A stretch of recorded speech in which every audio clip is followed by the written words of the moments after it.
Hello everyone, and in today's video, I'm going to show you a brilliant move that I played a few minutes ago. So let's start. So we have e4, e5, and we have four knights game like this. The Yoko piano version.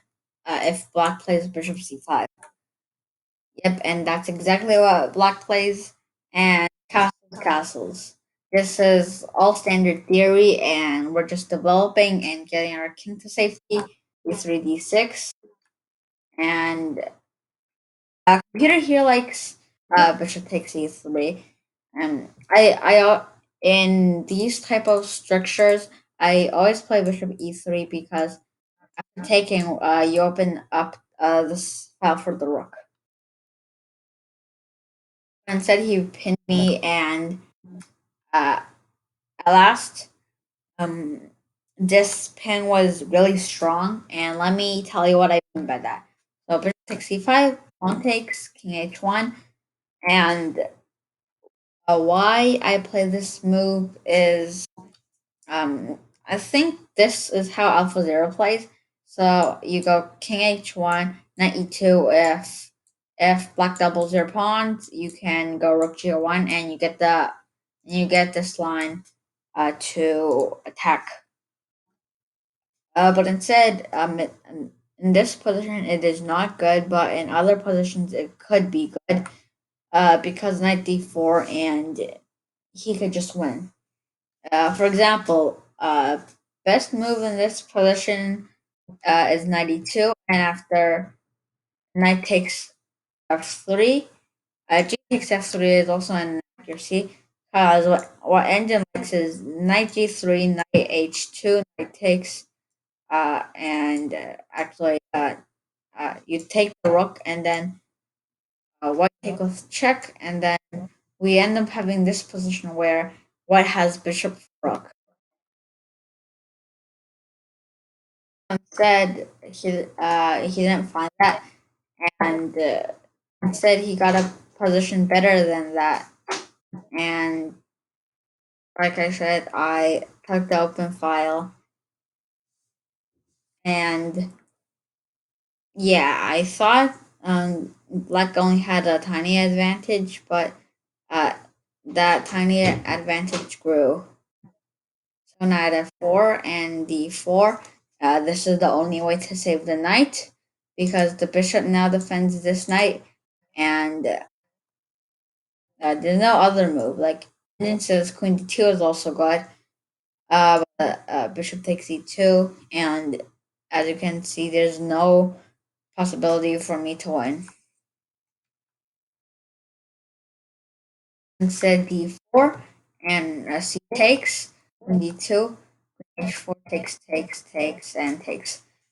After all this exchange, we see that black is up or ahead 2 pawns, and I was struggling to find the move, and I don't know why I played this move, and I don't know why he played this either. So we just exchanged 2 pawns, and I don't know the purpose of this move. Maybe to block this file. So h4, and I don't know why this is best, and I don't know why I played it. Maybe some h5 and rook g4 threats. I was thinking about king h8 is a mistake because he wants to step out of this file to get to the h file, and I don't see any problems with this. Although just developing a rook is completely natural, and rook d7, you're about to sweep all the pawns. H8 and rook d4. I don't know why I play this either. Maybe to get the open file, I was thinking. But again, this was a 1+1 game. That means 1 minute, and every move you play, you get 1 second. So you don't have that much time. So he tries to trade off the rooks, but I can't afford a trade right now. Uh, so I just went to f4, and I was thinking about pressuring this pawn, and Rook d6 is blunder. Maybe because the engine likes to defend this pawn, so the other seventh rank pawns don't fall. And here is where the brilliant moves comes in. Can you spot it?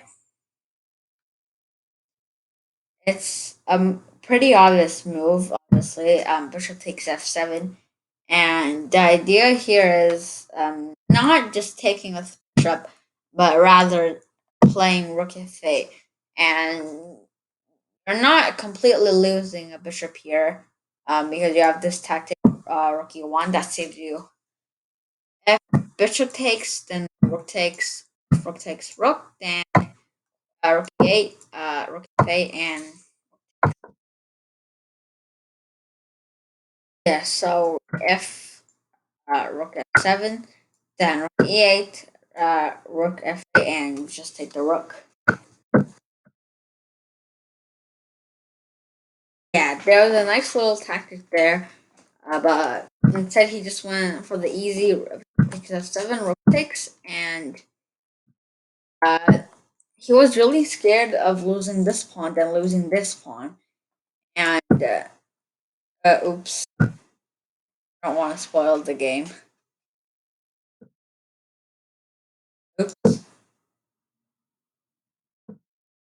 Yeah, this position. Why am I always pressing that key? Yeah, this position. Yeah, this position. I think he should actually protect this pawn or just go like this. Because example, rook f takes, the rook takes f2 check. But also, you also have rook g takes g7, but there's also rook takes f2 check. A nice little tactic here. If rook takes, then king takes.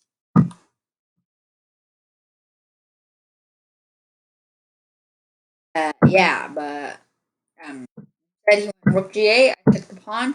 He went rook b6, b3, and the rest of the game is just mistakes, inaccuracies, and blunders.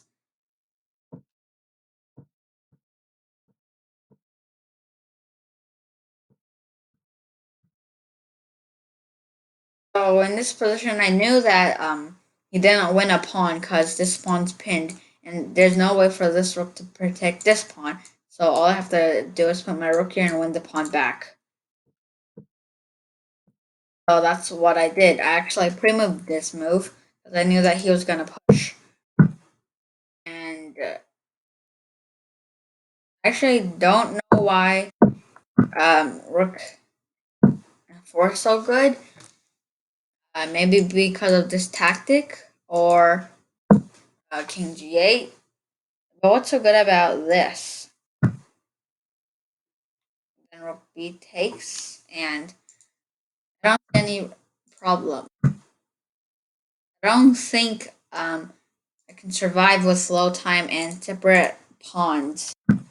But obviously, if you have more time, it's easy to survive. Instead of death, and I took, I defended my pawn, and the rest of the game is just blunders and shuffling.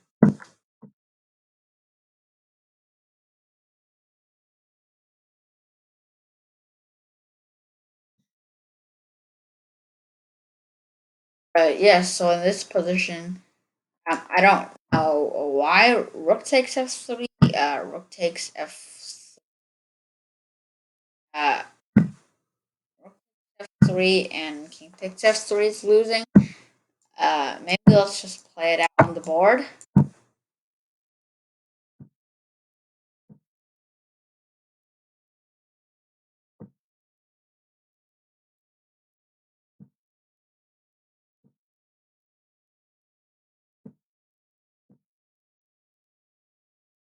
Oops, not this, not this.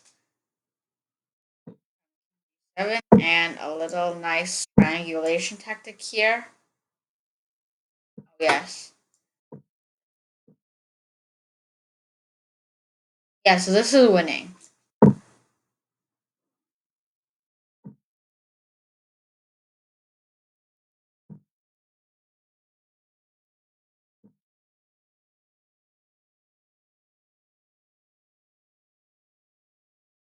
Okay, but we both then spotted it, and we both repeated it once, and we traded rooks. The rest of the game has two more blunders like this one. H4 just wins immediately, because when rook moves, it takes pawn. And two connected passed pawns is enough to win.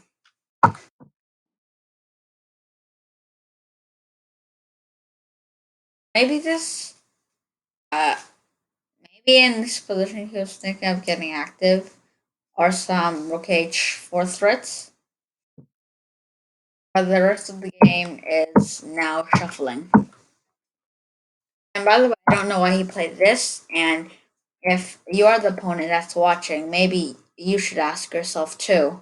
So rook takes, h takes, and this is just a draw.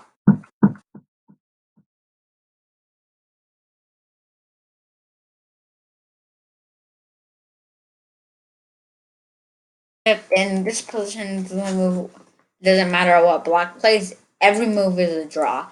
You can't move the pawn, so if king h4, king takes g2, and it's insufficient material, if king d4, the same thing. And if you protect your pawn, then this is stalemate, and this is exactly what he played in this position. So I hope you enjoyed this video. Make sure to like and subscribe, and share this with your friends, and I'll see you in the next video.